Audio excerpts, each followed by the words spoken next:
नमस्कार, आप देख रहे हैं एक्स्ट्रा डोज। बिहार में एक ऐसी बड़ी वारदात हुई है जिसने सबको झकझोर कर रख दिया। मुकेश सहनी के पिता की हत्या कर दी गई निर्मम तरीके से। मुकेश सहनी वीआईपी विकासशील इंसान पार्टी उनकी है, उसके वो प्रमुख हैं और बड़े लीडर हैं बिहार के। उनके पिता की हत्या कर दी गई। अब सवाल है कि क्या मुकेश सहनी के पिता की जब हत्या कर दी गई तब क्या आम व्यक्ति बिहार में अब कितना सुरक्षित है? विपक्ष लगातार हमलावर है सरकार पर, नीतीश सरकार पर, बीजेपी पर, कि हमको तो ये कहते हैं कि भाई इनका राज जो है जंगल राज था, लेकिन अब इनके राज्य में अगर सुशासन का राज है तो ये फिर क्यों हो रहा है? लगातार बिहार में अपराध का ग्राफ बढ़ रहा है। यानी कि आप हर जिले में लगभग आप देख रहे होंगे किसी न किसी को गोली मार दी, जमीन विवाद में हत्या हो गया, किसी ना किसी तरीके से क्राइम की खबरें रुक नहीं रही हैं बल्कि आ ही रही हैं।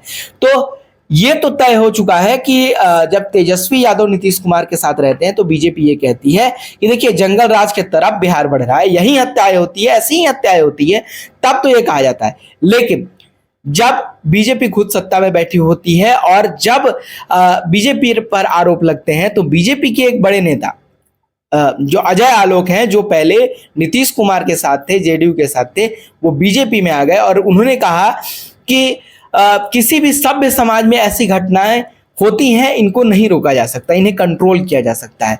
तो अजय आलोक से ये पूछा जाना चाहिए कि जब सभ्य समाज में ऐसी घटनाएं होती हैं तो असभ्य समाज जब आप उसकी परिकल्पना करेंगे, उसकी बात करेंगे, तब आप क्या सोचेंगे, तब आप क्या मिसाल पेश करेंगे? जब सभ्य समाज में इतने निर्मम तरीके से हत्याएं हो रही हैं, इतने आप मतलब बच्चे सुरक्षित नहीं है, बुजुर्ग सुरक्षित नहीं है और जो युवा है वो सुरक्षित नहीं है, तो फिर सुरक्षित कौन है और कैसा सभ्य समाज? जब इतने निर्मम तरीके से हत्या की जा रही है तो फिर कैसा सभ्य समाज और किस सभ्य समाज की अजय आलोक बात करते हैं, बीजेपी के नेता बात करते हैं? अपराध को अगर खत्म करना है तो ये मेरा अपराध और तेरा अपराध छोड़ना होगा, मेरे अपराधी और तेरे अपराधी छोड़ना होगा। सबको एक मुश्त बात करनी होगी कि भाई अपराध अपराध होता है, जीरो टॉलरेंस की नीति अपनानी होगी। ये नहीं करना होगा कि मणिपुर में अगर कुछ हो रहा है तो बीजेपी के नेता चुप्पी साध लेंगे और संदेश खाली में होगा तो उसे खूब ढिंढोरा पीटेंगे। वही विपक्ष भी करेगा, संदेश खाली में होगा तो बात नहीं करेगा क्योंकि वहां बंगाल में ममता बनर्जी की सरकार है, और अगर मणिपुर में होगा तो वो ढिंढोरा पीटेगा। अपराध सभी अपराध है और सब पर बोला जाना चाहिए। सरकार को सबको एक तरीके से देखना चाहिए। अपराधी और अपराध दोनों ऐसे दीमक हैं जो समाज को खोखला करते हैं, वो किसी के नहीं होते। अगर कोई व्यक्ति ये सोच रहा है कि उन्हें पॉलिटिकल माइलेज मिल रहा है, पॉलिटिकल फायदा मिल रहा है, तो अपराधी कल उनकी भी हत्या कर सकता है, उनकी भी जान ले सकता है। तो नेताओं को भी ये समझना होगा कि वो अपने थोड़े से फायदे के लिए अपराधियों को जो संरक्षण देते हैं, क्योंकि देखिए आपराधिक संरक्षण की बात मैं खुद से नहीं कह रहा हूं, बीजेपी कहती है कि जब तेजस्वी यादव और मतलब आरजेडी की सरकार जब आती है तब सत्ता के पोषित गुंडे, बार बार ये विजय सिन्हा बात कहते हैं कि सत्ता के द्वारा पोषित गुंडे, सत्ता के द्वारा पोषित अपराधी, उनको हम कड़ी से कड़ी सजा देंगे। तेजस्वी यादव पर वो निशाना साधते रहते हैं। तेजस्वी यादव ने भी कहा कि सत्ता संरक्षित जो अपराधी हैं उनका ये काम है, वो बिहार में अपराध का ग्राफ बढ़ा रहे हैं। तो सत्ता पोषित अपराध की बात सब कह रहे हैं, लेकिन आपको समझना भी होगा कि अगर अपराधियों के मन में ये बैठ जाएगा डर कि मुझे कोई बचाने वाला नहीं है, मेरे लिए कोई खड़ा नहीं होगा, कोई पैरवी नहीं करेगा थाने में, कोई एसएसपी को धमकाएगा नहीं कि आपको रहना तो यही है।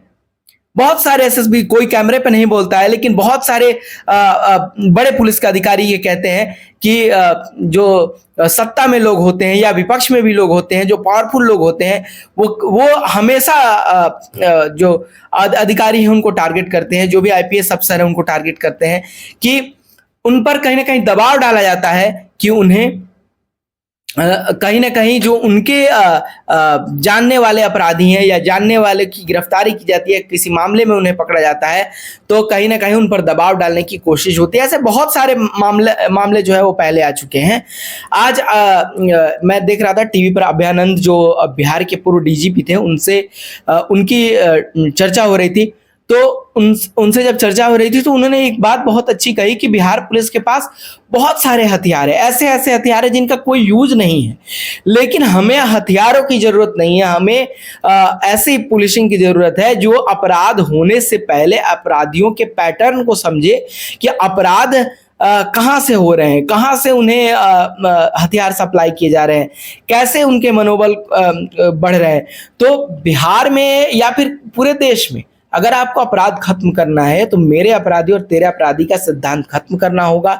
मेरे राज्य में इतने अपराध, तुम्हारे राज्य में इतने अपराध, ये ग्राफ गिनाना बंद करना होगा। आपको एक मुक्त जीरो टॉलरेंस की नीति अपनानी होगी कि अपराधी कोई हो, आपके सरकार में बैठा कोई व्यक्ति क्यों ना हो, आपके सरकार में बैठे व्यक्ति से नाता रखने वाला कोई व्यक्ति क्यों ना हो, अपराधी अपराधी होगा और उससे नहीं बख्शा जाएगा, नहीं छोड़ा जाएगा। उसके लिए कोई मरम्मत नहीं होगी, कोई नीति में बदलाव नहीं होगी, तब जाकर अपराध खत्म होगा। और विपक्ष और सत्ता पक्ष को भी हर मुद्दे पर ध्यान देने की जरूरत है।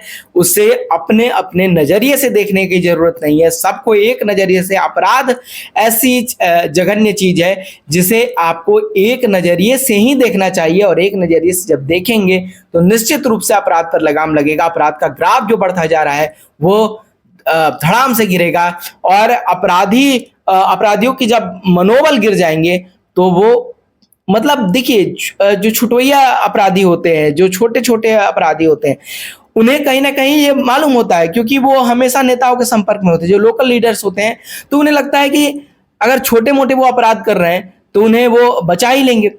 अब बचाए या ना बचाए ये अलग बात है, लेकिन जब आप देखेंगे बहुत सारे केसेस में ये देखेंगे कि वो जा जाकर लोगों के साथ फोटो खिंचवा लेते हैं, जा जाकर किसी भी नेता के साथ वो फोटो खिंचवाकर और अधिकारियों को धमकी देते हैं कि हमारी तो पहुंच यहाँ तक है, और जो थानेदार होते हैं उनके साथ जाकर मेल मिलाप कर लेते हैं।